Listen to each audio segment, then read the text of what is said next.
Bonjour à toutes et bonjour à tous. J'espère que vous allez très bien. Je suis très heureux d'être avec vous aujourd'hui pour vous parler de l'innovation chez Amazon. Je m'appelle Mohamedou Yakoubou, je suis Principal Solutions Architect chez AWS. Ça fait près de 5 ans que je travaille chez AWS. Au quotidien, mon rôle, c'est d'accompagner les entreprises dans leur transformation digitale. Je m'occupe principalement des clients dans le domaine de l'automobile chez AWS, hein, et nous couvrons donc tous les clients à l'échelle internationale.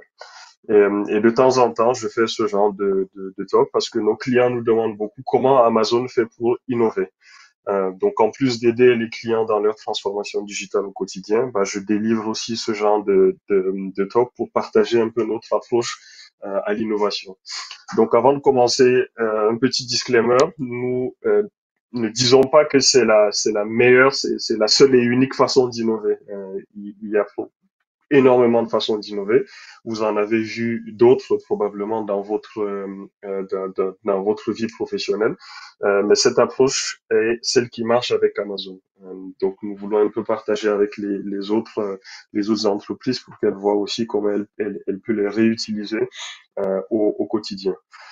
Euh, euh, Amazon a été créé en juillet 1994, le 5 juillet 1994, et depuis la création d'Amazon, notre approche à l'innovation a toujours été la même, c'est-à-dire nous mettons le client au centre, nous innovons et nous avons la patience de penser long terme, c'est-à-dire nous sommes patients pour délivrer de la valeur à notre client, nous avons la patience pour continuer à être prêt, à être proche des clients et donc à gagner leur confiance. Donc, cette approche n'a pas changé depuis le début. On met le client au centre, on pense long terme et puis on innove au quotidien pour aider nos clients, pour délivrer la valeur à nos clients. Et cette approche est codifiée dans notre ADN qui est en fait être l'entreprise la plus orientée client possible, l'entreprise la plus orientée sur le client au monde en réalité.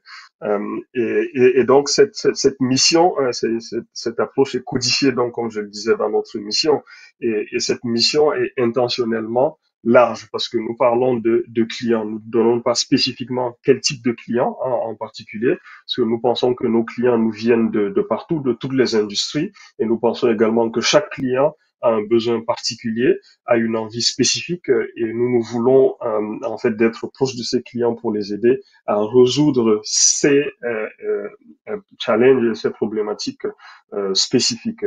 Et en même temps, cette mission est aussi très centrée sur le client, comme je l'ai dit dès le départ. Le client, pour nous, est au centre de tout, en fait. Et lorsque nous sommes dans une situation où nous voulons, par exemple, lancer une nouvelle opportunité ou un nouveau produit versus où il faut, par exemple, améliorer un produit existant, la question qu'on se pose, c'est quelle est la direction qui apporte le plus d'avantages à nos clients. Donc, le client est au centre de tout. Et lorsque je dis le client est au centre de tout, il ne s'agit pas en fait juste d'écouter le client, mais réellement de se mettre à la place du client.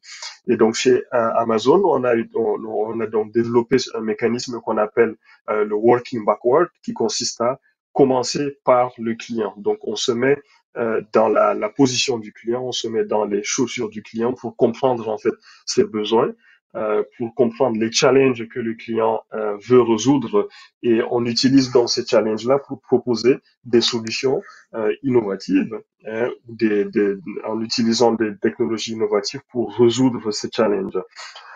Et donc, il y a plusieurs entreprises qui nous demandent en fait pourquoi est-ce qu'on est orienté, on est très orienté sur le client. Pourquoi est-ce qu'on est, comme on dit souvent, obsédé par le client? Il y a plusieurs raisons à cela, hein. Il y a une raison qui dit en fait que nous ne voulons pas innover parce que c'est technologiquement cool, ou parce que nous voulons innover de façon isolée, mais nous innovons pour résoudre un besoin spécifique, pour résoudre les challenges spécifiques d'un client. Mais l'autre raison qui est la plus intéressante, c'est ce que Jeff Bezos a écrit dans la lettre aux actionnaires en 2016. Donc c'est un gros paragraphe, mais la partie la plus intéressante, c'est la partie qui est en orange que vous voyez. Cette partie dit en réalité que les clients sont toujours merveilleusement insatisfaits. Même si à un instant T, le client vous dit il aime bien un service, ce n'est pas garanti que plus tard, ce service va continuer à le fournir de la valeur, en fait. Donc, même si le client nous reporte qu'ils sont contents, euh, ils ont probablement d'autres besoins qu'ils ne savent pas. Euh, Et donc, sur le long terme, ces clients pourront nous challenger, pourront nous demander d'améliorer la façon avec laquelle nous délivrons ce service. Et donc, le fait de se focaliser sur les clients fait en sorte qu'on peut avoir en fait un nombre d'idées infini pour créer de nouveaux produits, pour créer de nouveaux services ou pour tout simplement améliorer un existant qu'on a déjà délivré à ces clients-là. Donc c'est super important le fait de se focaliser sur le client a donc cet objectif majeur, c'est-à-dire délivrer toujours de la valeur au client. Et pourquoi on est focalisé sur ces clients, comme je le disais, c'est parce que ces clients sont toujours merveilleusement insatisfait. Et le fait donc d'ouvrir euh, euh, un ensemble d'idées, un vaste champ d'idées, fait que Amazon aujourd'hui a créé en fait plusieurs business, plusieurs produits, plusieurs services qui vont dans plusieurs industries différentes. Dont l'industrie la plus connue typiquement c'est le retail, où nous avons commencé par vendre en fait des livres, puis on a étendu en fait le catalogue au DVD, au CD, on l'a étendu aux jeux vidéo, à l'électronique, aux pièces détachées, par exemple, dans le domaine de l'automotive, de l'automobile. Et donc, vous pouvez imaginer n'importe quel secteur, quelle industrie, il est possible que vous trouviez ce dont vous avez besoin sur notre site de retail. On a un autre exemple qui est AWS. AWS propose aujourd'hui plus de 200 services qui permettent aux clients en fait de réinventer la façon avec laquelle ils développent des applications et ils délivrent de la valeur à leurs clients. Nous avons également le domaine des devices. Typiquement, c'est des choses comme Alexa, c'est des Kindle, des Fire Cube, des Fire TV. C'est un domaine aussi qu'on a développé parce qu'on a vu qu'il y avait un besoin spécifique. On parle également de streaming avec la notion d'Amazon Music, les Prime Video. On a également un domaine qu'on appelle les consumables, donc c'est des produits frais. C'est-à-dire aujourd'hui, vous avez la possibilité à partir de votre application de commander des produits frais sans avoir à vous déplacer dans votre boutique qui est proche de chez vous. Et enfin, on a aussi un domaine dans le domaine physique du retail, par exemple avec les technologies comme Amazon Go, le Just Walk Out Technology, en fait, qui résout un problème hyper spécifique, c'est-à-dire quand vous allez dans votre magasin pour acheter quelque chose, par exemple chez moi l'Intermarché qui est à côté de chez moi le dimanche, on fait une queue absolument immense parce que certaines caisses sont fermées, donc on utilise tous les caisses automatisées. Euh, et donc, la problématique qu'on voulait tacler avec Amazon Go, c'est le fait de ne plus avoir à faire en fait de la queue. Donc, lorsque vous entrez en fait dans les magasins qui sont équipés de la technologie Amazon Go, ben, vous flashez en fait votre téléphone, vous entrez, vous prenez ce que vous avez envie de prendre et puis vous sortez. Vous n'avez plus à payer quoi que ce soit. Et donc, plus tard, nos technologies de machine learning et de computer vision euh, savent exactement ce que vous avez pris et vous envoient la facture, puis vous débite directement sur votre compte Amazon. Et donc c'est cela en fait le fait de mettre le client au centre ouvre en fait un ensemble d'idées qui est vaste et qui nous permet en fait d'aller créer de nouvelles solutions pour simplifier la vie des utilisateurs au quotidien. Nos clients nous demandent également qu'est-ce qui va changer sur les 5 ou les 10 prochaines années. Mais ces clients ne demandent généralement pas qu'est-ce qui ne change pas. Et c'est aussi important en fait de se focuser sur ce qui ne change pas, le besoin durable du client. Par exemple, lorsqu'on prend le retail, le besoin durable du client, c'est d'avoir les prix les plus bas possibles. Donc, on n'a jamais vu un client en fait nous dire, écoutez Amazon, vos produits coûtent vraiment moins cher. Est-ce que vous pouvez augmenter les prix? Ou que les clients nous disent, écoutez, vous avez énormément de sélection, est-ce que vous pouvez réduire la quantité de produits que vous vendez? Donc, sur les 5 ou les 10 prochaines années, le client va toujours vouloir les bons produits associés au bon prix en fait. Donc le besoin durable du client dans le domaine du retail, qui est donc par exemple ce que vous voyez là à l'écran, les prix, avoir des prix les plus bas possibles, avoir une meilleure sélection et avoir une expérience utilisateur qui est remarquable lorsque vous commandez vos outils, ce dont vous avez besoin directement sur la plateforme Amazon. Et donc, ces besoins en fait durables nous permettent de créer ce qu'on appelle des flywheels. La flywheel, c'est ce que vous voyez là, à votre droite. Euh, la flywheel, nous pensons en fait que pour atteindre en fait le growth, c'est-à-dire le fait de grossir, d'avoir plus de parts de marché, commence par l'expérience client. Lorsqu'un client est satisfait, il y a de fortes chances que ce client, effectivement, de par le bouche à oreille, euh, discute avec d'autres personnes pour générer, dans ce qu'on a remarqué, hein, plus de trafic sur le site Amazon va faire en sorte qu'on puisse aller voir justement les vendeurs tiers et leur dire, écoutez, on a beaucoup de trafic sur notre site Amazon, est-ce que vous pouvez venir vendre vos produits sur nos sites? Et le fait que ces vendeurs tiers euh, vendent leurs produits sur Amazon crée en fait plus de sélection pour nos clients. Plus de sélection veut dire on améliore l'expérience client. Et donc ce cercle vertueux fait que on crée de la croissance. Et plus donc ce cercle continue de grossir, on voit en fait cette flèche qui monte vers le haut, qui fait que plus on a de clients, plus on va créer de l'infrastructure pour des milliers de clients. Le fait qu'on crée des infrastructures pour des milliers de clients fait que on va redonner à ces clients-là sous forme en fait de réduction de prix.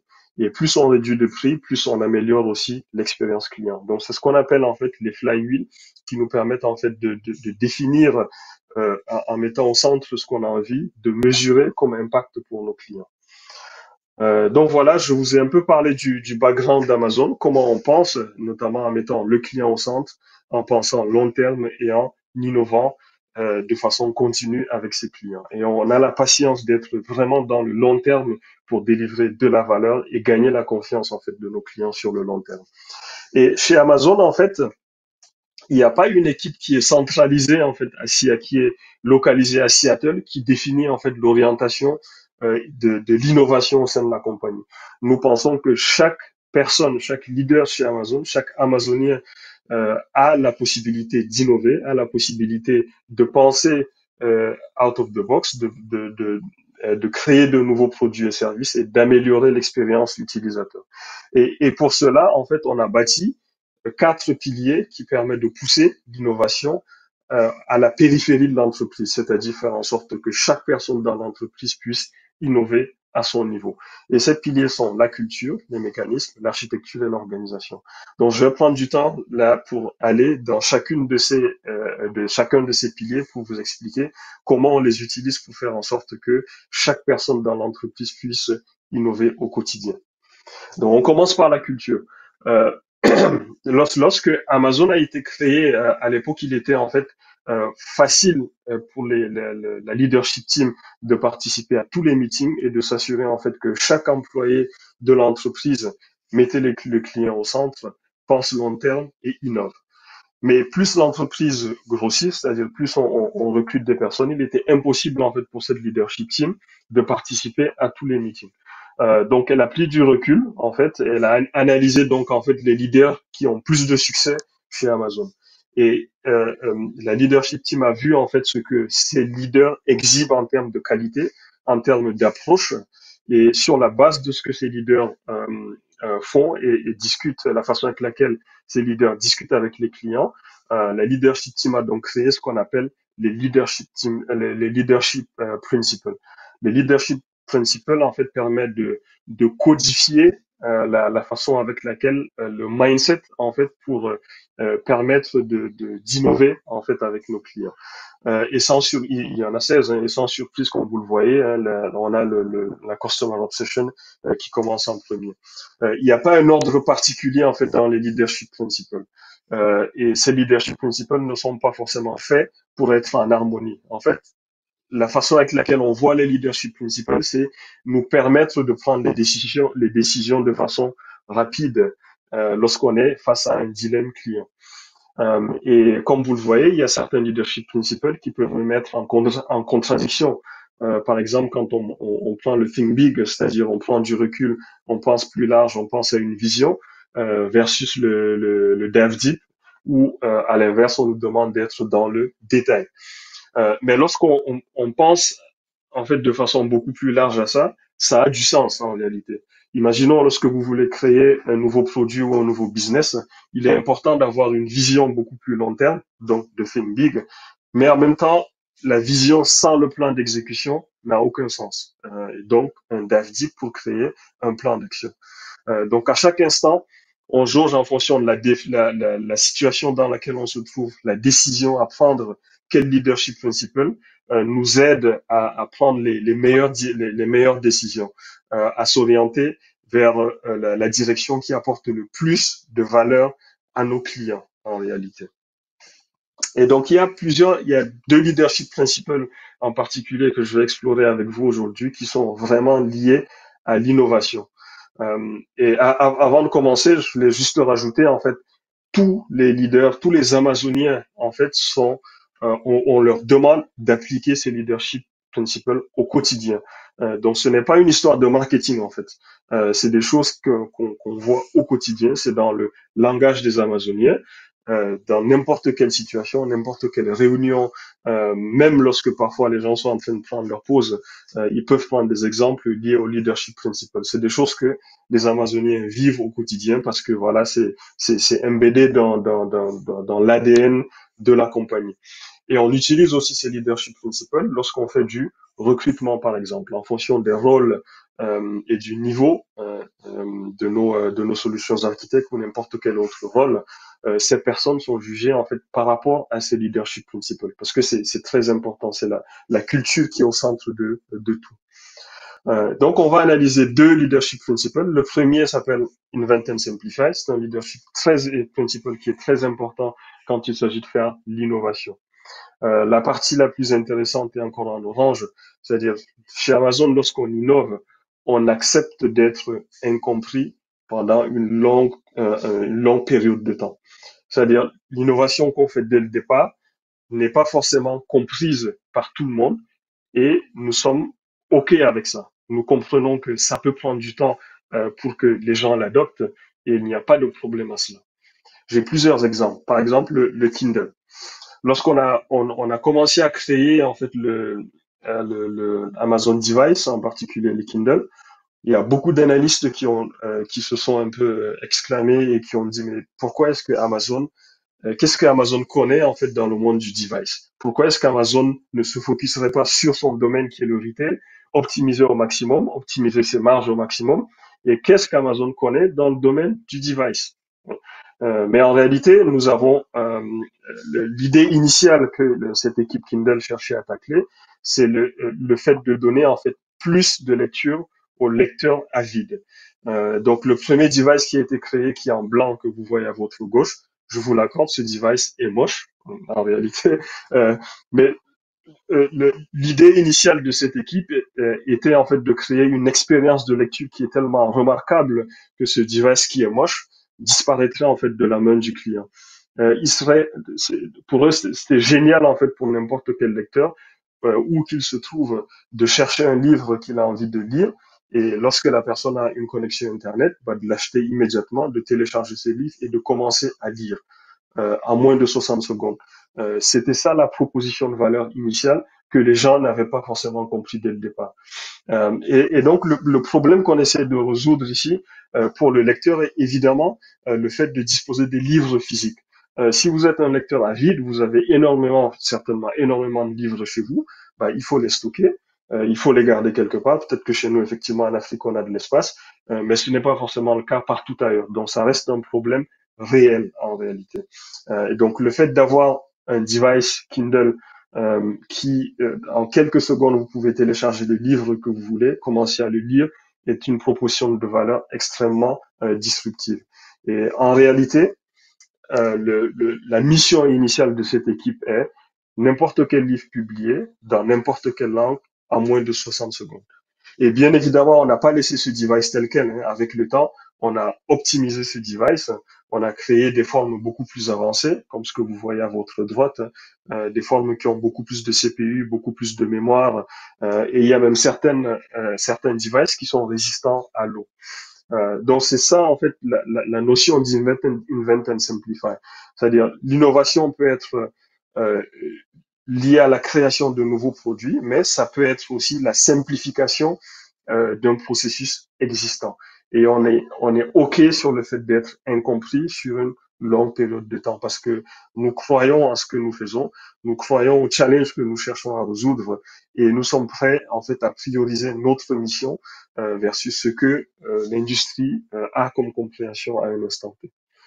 L'autre exemple est bien évidemment AWS. Hein. Lorsqu'on a commencé à créer le AWS, qui est le service cloud d'Amazon, pareil, hein, il y a plusieurs analystes qui se sont un peu offusqués. Ils se sont dit, mais qu'est-ce qu'Amazon connaît dans le domaine du cloud? Il vaudrait mieux qu'Amazon se focus sur le retail, optimiser son business et faire en sorte que ce soit productif. Mais ce que ces personnes ne connaissent pas, c'est que pour délivrer en fait le site Amazon.fr, il faut créer de l'infrastructure. Et pour créer cette infrastructure, on a développé en fait une compétence dans le delivery automatisé de cette infrastructure à nos équipes produits. Et nous nous sommes dit, bah, on vient de résoudre un problème particulier pour nos équipes produits. Nous pensons que d'autres personnes dans d'autres entreprises ont probablement les mêmes problèmes. Et aujourd'hui, quelques années plus tard, ouais, AWS propose plus de 200 services que les gens utilisent dans plusieurs domaines différents. Je pense particulièrement au compute, aux bases de données, aux services de stockage, aux services réseau, aux services de machine learning, d'IA générative, d'objets connectés. Quelle que soit l'industrie dans laquelle vous évoluez, vous pouvez utiliser aujourd'hui AWS pour résoudre vos challenges et vos problématiques dans le day-to-day. Nous avons des millions de clients actifs par mois et notre approche à l'innovation fait que entre 2011, où nous avons délivré 80 services et features, et 2022, nous avons délivré 3332 features et services, qui est juste exceptionnel. La vitesse à laquelle ces nouveaux services atteignent les clients est juste extraordinaire. Donc voilà le premier leadership principle. Regardons le deuxième leadership principle qu'on appelle bias for action, qui commence par speed matters in business, c'est-à-dire la vitesse est importante dans le business. Et plusieurs décisions et actions sont réversibles.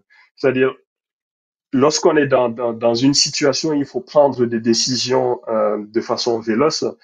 Comment est-ce qu'on fait pour prendre cette décision et avancer? Donc, chez Amazon, on a développé ce qu'on appelle le one-way or two-way doors, c'est-à-dire des portes à sens unique ou des portes à double sens. Euh, les portes à sens unique sont des décisions en fait où vous avez besoin d'énormément de données. Ce sont des décisions où si vous prenez lorsque vous prenez cette décision, il est très difficile de faire marche arrière. Donc il est important de lever le pied, d'analyser dans le détail, d'avoir un maximum de données pour être suffisamment informé pour prendre ces décisions. Donc ça peut prendre du temps. Fort heureusement, toutes les décisions ne sont pas euh, irréversibles. Nous estimons que la majorité des décisions, au contraire, sont réversibles, ce qu'on appelle donc les two-way doors. Et les two-way doors sont assez simples. Imaginez, vous entrez dans une pièce, vous ouvrez la porte, vous entrez, vous prenez ce que vous avez à prendre et vous sortez par l'autre pièce. Et c'est exactement de cette façon que les two-way doors marchent. C'est-à-dire, vous créez un produit ou un service, vous le mettez sur le marché, vous analysez, vous voyez comment le marché répond. Si vous êtes satisfait, vous continuez avec ce produit. Si vous n'êtes pas satisfait, vous arrêtez de l'utiliser, vous packagez ce que vous avez appris et vous sortez par l'autre porte. Et nous estimons que justement les décisions réversibles n'ont pas besoin d'autant de données. Avec 70% de données, vous avez déjà tout le nécessaire en fait pour prendre la décision et avancer. Et comme la majorité des décisions sont réversibles, donc nous poussons en fait cette approche-là à l'ensemble des personnes dans l'entreprise, à l'ensemble des Amazoniens, ce qui fait que chacun est indépendant aujourd'hui pour prendre ses propres décisions. pour appliquer ces décisions, pour appliquer gagner les learnings associés à ces décisions-là et d'avancer. Et à l'inverse, lorsqu'on parle de décisions réversibles, là, pour le coup, on a besoin de plus de personnes, plus de leadership, et donc des décisions qui généralement remontent auprès des managers ou de la leadership team pour prendre plus de temps. Donc voilà la première partie qui est la culture. La culture, en fait, nous permet d'être obsédé du client, de définir un cadre, un système de pensée qui permet de mettre tout le temps le client au centre. Le deuxième pilier est la notion de mécanisme. C'est-à-dire on donne en fait une sorte de framework et d'approche comportementale pour permettre à nos builders de penser innovation, ce qu'on appelle les mécanismes. Chez Amazon, en fait, le mécanisme est un processus complet qui s'améliore avec le temps. Donc, on commence avec ce qu'on appelle les outputs, c'est-à-dire ce qu'on cherche à atteindre comme objectif. Ensuite, on développe des outils on gère ce qu'on appelle l'adoption, c'est-à-dire quelle population est supposée utiliser ces outils. Est-ce que c'est des populations internes? Est-ce que c'est des clients externes? Et si oui, c'est quel profil de client? C'est quel persona de client? Et on développe aussi ce qu'on appelle la notion d'inspection, c'est-à-dire on définit les critères du succès, ce qui nous permet de savoir qu'on se rapproche ou pas de notre objectif qu'on s'est défini initialement. Et bien évidemment, on alimente donc ce mécanisme avec ce qu'on appelle les inputs, donc les données en entrée. Et ce qui est important, c'est ce que vous voyez ici, c'est la notion d'itération. Donc lorsqu'on définit un mécanisme dans un premier temps, on ne suppose pas qu'il va toujours marcher. En mettant en place les mécanismes d'inspection, on s'assure effectivement qu'on tend vers l'output qu'on cherche au quotidien. Sinon, il faut qu'on modifie les outils ou on modifie l'adoption ou on modifie éventuellement ces critères de succès pour s'assurer effectivement qu'on délivre de la valeur à nos clients. Et chez Amazon, un mécanisme qui est très important pour l'innovation, j'en ai un peu parlé, s'appelle le working backward. Le working backward, en fait, c'est un mécanisme en fait qui euh, euh, utilise en entrée les besoins du client et génère en sortie trois éléments qu'on appelle la press release, les questions fréquemment posées et les visuels. On le verra tout à l'heure à quoi correspondent ces éléments. Et donc, tout commence en fait par qui est le client. C'est-à-dire, il faut connaître son client, il faut être très spécifique sur le contexte et les besoins du client. Et pour cela, on se pose 5 questions. Qui est le client? Quels sont les insights qu'on a de ce client? Quel est le problème ou l'opportunité qu'on cherche à résoudre? Quelle est la solution ou qui apporte le plus de bénéfices au client? À quoi va ressembler l'expérience utilisateur sur la base de cette solution-là? Et ce qui est très important, comment est-ce qu'on mesure le succès avec les clients? Donc, on prend tous ces éléments-là lorsqu'on a défini clairement ce que ça veut dire et qu'on est sûr qu'on a tout ce contexte client, on peut donc commencer le processus qu'on appelle ou le mécanisme qu'on appelle le working backward. Et aujourd'hui, tous les services et produits et services que nous créons chez Amazon commencent par ce working backward. Commence par la création de cette PR FAQ, comme je le disais tout à l'heure, commence par la description du besoin, commence par la description de la solution, par les métriques de succès. C'est hyper important. On ne commence pas par développer une application, à écrire du code. Non, on commence par s'asseoir, à bien formaliser, à bien connaître les challenges de nos clients. Et pourquoi on le fait? En fait, c'est simple. Euh, Lorsqu'on présente en fait cette PR FAQ à l'ensemble des équipes, hein, on n'a pas commencé à développer quoi que ce soit. Ce qui veut dire que le coût de l'échec peut être très faible en fait dès le départ. Si on a suffisamment convaincu les personnes en interne, alors on aura du budget pour développer notre solution. Sinon, en fait, on arrête tout et le temps qu'on a perdu, c'est le temps qu'on a mis pour comprendre cette problématique et développer et écrire toute cette documentation là. Et donc, pour aller en détail, la press release, en fait, ressemble à ça. On se projette, en fait, sur la solution. On imagine qu'on a créé cette solution-là. On imagine qu'on a mis la solution dans les mains de nos utilisateurs. Et on écrit donc un document d'une page qui décrit à quoi ressemble cette solution. il y a zéro terme technique. On ne parle pas de lambda, on ne parle pas d'API gateway, on ne parle pas de scalabilité. On décrit la solution en utilisant les termes business. On y rajoute en fait les codes, bien sûr l'imaginaire de nos clients, de nos leadership, de notre leadership en interne. Et donc ça force à avoir une certaine clarté dans le service ou le produit qu'on souhaite développer, en mettant de côté mais vraiment tous les questions techniques. Et cette partie PLFAQ est donc partagée en réalité avec des personnes en interne. Et comme vous voyez là sur l'écran, les gens mettent leurs commentaires, ce qu'ils en pensent, et ils nous font des feedbacks là-dessus. La FAQ, c'est ce qu'on appelle les questions les plus fréquemment posées, et ça décrit en fait ça apporte plus de précision sur le produit, sur le service qu'on développe à nos clients. Donc, ce sont les questions que les clients sont susceptibles de poser. Mais il y a aussi une autre partie CDE, des questions qui sont internes, qui sont en direction de la leadership team. Et en fait, il s'agit de savoir comment est-ce que le produit et le service qu'on développe est en phase avec la vision globale de l'entreprise. Et enfin, les visuals, on essaie de dessiner un peu à quoi va ressembler l'expérience utilisateur. Donc, comme je disais, tous les services et produits commencent par ce working backward, qui est super important. Euh, Parlons maintenant du troisième pilier, qui est le pilier architecture. Donc, la culture, ça donne un système de pensée. Les mécanismes nous donnent une approche pour codifier la façon avec laquelle on pense innovation. Et maintenant, l'architecture constitue à donner en fait les outils techniques nécessaires pour qui enlèvent en fait toutes les contraintes à nos équipes pour qu'elles puissent librement en fait innover et créer de la valeur pour leurs clients.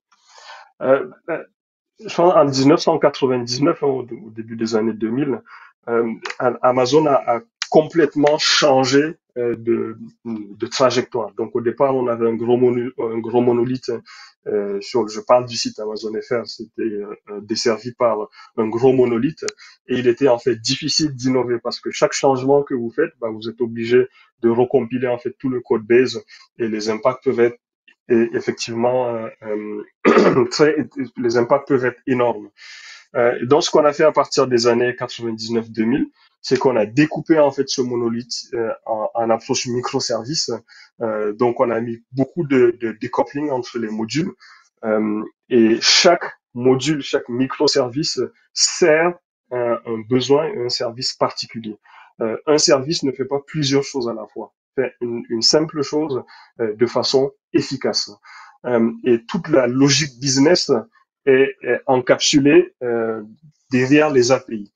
Donc, lorsque vous voulez, par exemple, consommer un service, vous vous appuyez en fait sur les API. Il n'y a plus de communication de back-end à back-end de façon directe. Donc, on a mis en place la notion de microservice avec les API on top qui masque un peu la complexité de la partie business. Et ce qu'on a vu avec ça, c'est que ça permet d'accélérer l'innovation parce que chaque service est développé de façon isolée et le fait d'avoir des API en frontal fait que bah, la logique business peut évoluer de façon rapide sans que les interfaces soient touchées. Et donc avec cette approche, on a vu qu'on pouvait effectivement augmenter la façon avec laquelle la vitesse à laquelle on délivre l'innovation, on est beaucoup plus agile et donc on délivre de nouveaux produits et services de façon beaucoup plus rapide. Le nuage de points que vous voyez là, en fait, chaque point bleu est un microservice de notre service ici tout. Donc le service de compute, Elastic Cloud Compute. Euh, Chaque point que vous voyez est un microservice. Donc il y en a en fait des milliers. Et donc ce qu'on voit aussi en blanc et quelques ombres que vous voyez, c'est les connexions entre ces différents microservices. Donc, c'est des appels API en réalité que vous voyez là. Dans ce nuage de points, chaque point est un microservice. Là, je ne parle que de EC2 et c'est exactement la même chose avec tous les autres services. Donc, S3 par exemple ou RDS. Donc voilà cette approche. À quoi sert cette approche microservice pour accélérer l'innovation? Euh, donc c'est central et on l'utilise partout et c'est ce qui a permis aujourd'hui à Amazon en fait d'innover dans plusieurs domaines différents dans le domaine du retail, dans le domaine de la partie supply chain et manufacturing que vous voyez au milieu, ce qui nous permet en fait aujourd'hui de délivrer plus d'1,6 million de ce qu'on appelle les packages. En fait, c'est les commandes des utilisateurs, donc tous les jours. Aujourd'hui, il y a des milliards d'interactions Alexa par semaine pour le coup. Et bien évidemment, j'en ai parlé en introduction, la notion de Just Walk Out Technology, qui permet en fait de ne plus avoir à faire le rang pour payer ce que vous achetez. Donc ça, c'est important. Et, et cette vitesse d'innovation nous a permis également d'aller dans le domaine de l'IA générative. Aujourd'hui, nos clients nous disent qu'ils sont vraiment satisfaits dans ce domaine et le fait qu'ils utilisent l'IA générative sur AWS s'appuie sur quelques éléments, notamment l'expérience qu'Amazon a, la liberté de choix, l'infrastructure qui fournit aujourd'hui ce qu'on appelle le price performance, le plus adapté pour leurs besoins. Et bien évidemment, au niveau applicatif, on fournit des services comme Amazon Q qui permettent d'accélérer la façon avec laquelle vous délivrez vos services au quotidien à vos clients. Et aujourd'hui, donc, on a plus de 100 000 clients qui utilisent AWS pour faire du machine learning au quotidien. Et pourquoi ils le font? On aime dire, en fait, on reprend toujours cette quote d'Andy Jassy qui dit il n'y a pas d'algorithme de compression de l'expérience. Et donc, c'est en développant les services dans le temps qu'on se construit une certaine expérience. Et la façon avec laquelle on sert 1000 clients n'est pas la même façon avec laquelle on sert 1 million de clients. Donc, les problématiques qu'on rencontre à l'échelle sont uniques. Et il n'y a pas d'algorithme, en fait, pour compresser cette expérience-là. Et le fait qu'AWS existe depuis 2006 fait que les clients sont aujourd'hui confiants dans l'usage qu'ils font au quotidien de nos services. Donc, regardons le dernier point maintenant, qui est l'organisation. Donc, pour récapituler, on a le système de pensée qui met le client au centre, une approche pour penser innovation. On fournit également les outils et une approche d'architecture qui permet à chacun d'innover de façon plus rapidement. Et maintenant, il y a l'organisation qui est aussi super importante. Pourquoi c'est super important? Parce que nous recrutons des builders, c'est-à-dire ceux qui créent au quotidien, et on leur fiche la paix. C'est-à-dire, on n'est pas là au quotidien pour faire du micromanagement, pour savoir ce qu'ils font au quotidien. Non, on a confiance en ces personnes-là. On sait que ce sont des builders et on met en place donc une organisation qui fait en sorte qu'on soit le plus décentralisé possible. Et c'est une organisation qu'on appelle aujourd'hui les Two Pizza Team. C'est quoi les Two Pizza Team? En fait, c'est simple, hein. Nous pensons qu'une équipe ne doit pas est suffisamment grande pour être nourrie par deux pizzas. Bien évidemment, on parle ici des pizzas américaines, hein. C'est pas des pizzas qu'on a ici typiquement en France, hein. Et généralement, c'est entre 10 et 12 personnes. Parce que nous pensons qu'au-delà de 12, il y a une certaine bureaucratie qui s'installe, une certaine communication qui devient de plus en plus compliquée entre les équipes. Et donc, les équipes ne garderont pas cet esprit start-up qui leur permet de prendre elles-mêmes leurs décisions, de communiquer de façon véloce et de créer en fait les services. Et quelque chose qui est aussi important, c'est ce qu'on appelle le own and run what you build. Donc, you build it, you run it. C'est-à-dire, vous êtes responsable de ce que vous construisez. Chaque équipe qui crée un service est responsable du run de ce service en production aussi. Et ça, c'est super, super important. Et donc, encore une fois, cette approche à l'innovation, nous ne disons pas que ça va forcément marcher pour vous. D'ailleurs, nous-mêmes côté chez Amazon, on a eu beaucoup, beaucoup, beaucoup d'échecs en appliquant cette approche. Mais ce n'est pas grave parce que l'échec et l'invention sont des jumeaux inséparables. C'est-à-dire, si vous savez à l'avance le résultat de ce que vous faites, c'est-à-dire que ça veut dire que vous n'expérimentez pas en réalité. Si dès le départ vous savez que il y a tel critère de succès est égal à X, Y ou Z, ça veut dire que vous n'innovez pas en réalité. Et ce qui est aussi très important, il faut distinguer l'échec de l'innovation avec l'échec de l'exécution. Par exemple, si AWS veut déployer une nouvelle région dans un pays d'Afrique, euh, aujourd'hui, on a énormément de régions à travers le monde, donc c'est un processus qu'on connaît. Échouer dans le delivery d'une région est complètement différent d'échouer dans le cadre de la création d'un service innovant ou d'amélioration d'un service utilisateur donné. Et ce qui est aussi super important, c'est comme je le disais tantôt, on est à l'aise avec le fait que certaines innovations ne marchent pas. On a eu beaucoup d'échecs, mais ce qui est important, c'est d'apprendre en fait de ces échecs-là. Donc, on a eu Auctions qui a échoué, les e-shops qui ont échoué, les marketplaces qui n'ont pas, qui n'avaient pas marché à l'époque. Et finalement, euh, on a pu, en itérant sur les business outcomes, sur les outils, sur l'adoption, aller plutôt vers Amazon Business qui aujourd'hui permet en fait aux sellers, aux vendeurs tiers, de venir vendre leurs produits sur la plateforme d'Amazon. Et un autre échec qui est un des plus cuisants, en fait, c'est le Fire Phone, en fait. J'espère que si vous n'avez pas entendu parler, bah, c'est normal, c'était un échec énorme. En fait, Amazon a perdu 170 millions de dollars d'équivalent en termes de Fire Phone non vendus.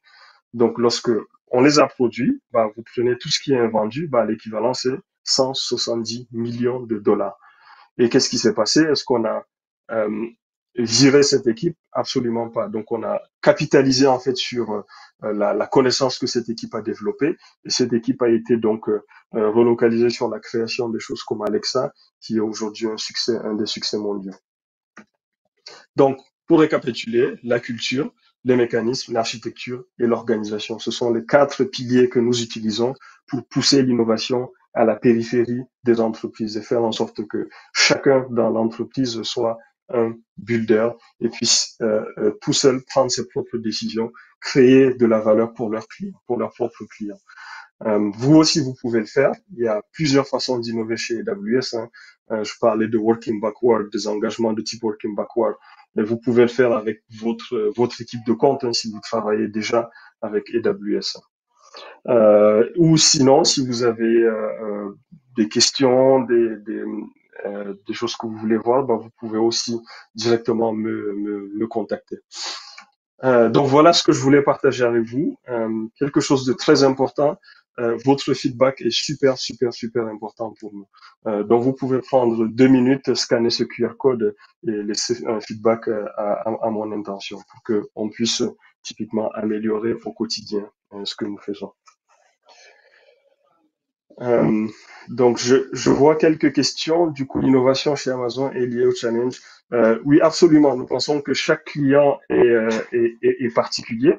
Il n'est pas justement interdit de dire qu'il y a d'autres clients qui ont les mêmes challenges. Hein. Et donc, du coup, ce qu'on fait, donc, lorsqu'on délivre le service, il faut qu'il soit à l'échelle. Ce qui veut dire que lorsqu'on le résout pour un client, nous espérons effectivement que le service est assez, entre guillemets, générique pour délivrer de la valeur pour d'autres types de clients.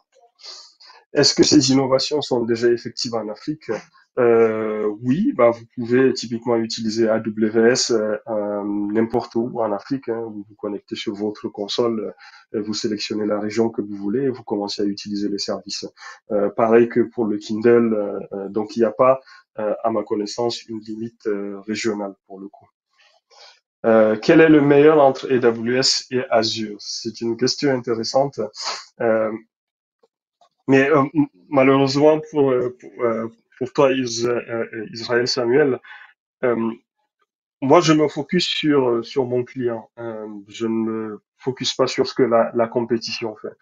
J'essaie au quotidien de résoudre les besoins de mon client et ces besoins et challenges peuvent s'appuyer évidemment sur le cloud AWS ou dans le cas où je pense que les services AWS n'apportent pas de solution à ces clients-là, bah, je lui conseillerais d'utiliser autre chose que les services AWS. Donc, je garde cette impartialité parce que je suis le trusted advisor de mon client. Et ça ne me gêne pas de le dire au client en réalité.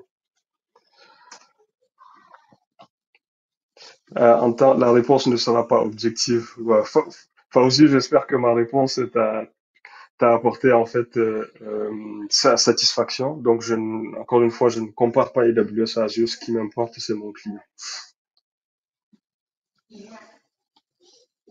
Est-ce que vous avez passé par l'étape Builder pour être Principal Solutions Architect?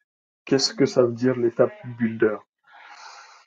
Euh, alors, de façon générale, pour être Principal Solutions Architect, euh, il s'agit en fait du scope. C'est le scope des clients que vous avez, le scope des problèmes et des challenges que vous êtes appelés à résoudre, et bien évidemment l'impact que vous faites, pas uniquement pour vos clients, mais également dans l'industrie dans laquelle vous évoluez. C'est-à-dire, moi, j'évolue dans le domaine automotive, mais en plus de résoudre les problèmes de mes clients au quotidien, ce que je fais, c'est que je m'assure effectivement d'être impactant dans l'industrie dans laquelle j'évolue. Donc, c'est une question de scope, de complexité et d'impact.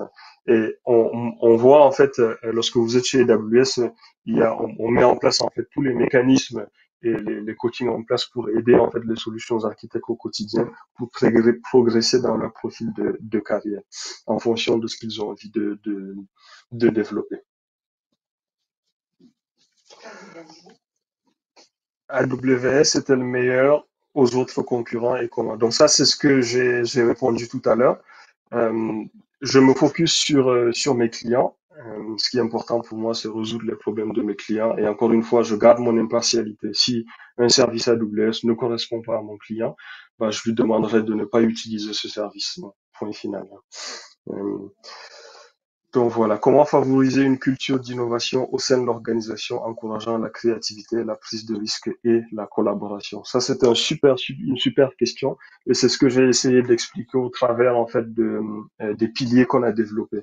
C'est-à-dire, pour innover, il faut prendre des décisions très rapidement. Il faut donc fournir en fait euh, à vos à vos employés un cadre qui leur permet, en toute autonomie, de prendre des décisions, un cadre qui leur permet de penser comment ils peuvent mettre en place l'innovation, un cadre qui leur permet de tester cette innovation de façon rapide, à moindre coût, par exemple les services cloud qui sont super intéressants, et bien évidemment l'organisation. En tout cas, c'est ce que nous avons vu chez AWS. Et la deuxième partie de la question est super importante.